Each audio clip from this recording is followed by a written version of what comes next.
Kovingos rungtynės, kas leido iškovoti pergalę juose? Tai jau atsakėt.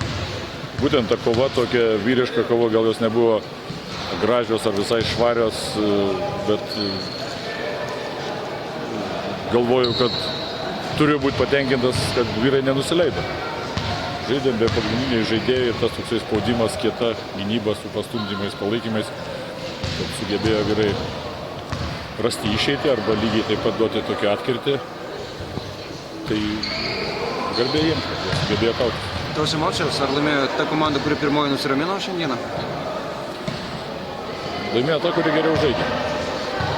Visą laiką taip sakau, čia ir pas jos patyrusių žaidėjų, pas mus yra protingų, taip kad kas geriau pataikė, tai ir laimėjo. Atrodė, kad po didžiosios pertraukos suaštrinote, suaktyvinote savo žaidimą puolime, ar toks ir buvo žaidimo planas prieš Lietkabelį? Po didžiosios pertraukos. Man atrodo, kad trečias kėlinys kaip tik toks nebuvo geras.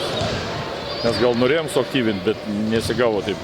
Aktyviausias tai buvo toks ketvirtas kėlinys. Ir gynyboje, ir puolime drąsiau. Ir atradom žmogų, kuris gali žaisti aštriai.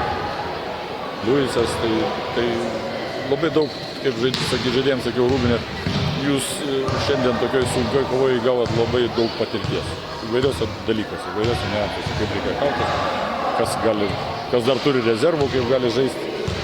Taip, kad džiaugiuosi.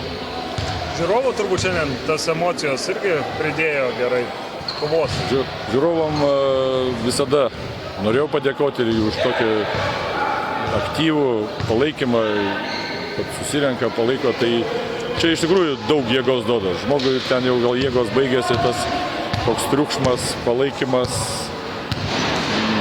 yra nenusakomas dalykas. Aš esu girdėjęs iš žaidėjų, kai sako, kai išvykoje ten žaidžiat ir varžovus ir gali švilpia prieš jūs, sako, ar didelę įtaką ten daro. Nesvarbu, sako, svarbu, kad būtų triukšmas.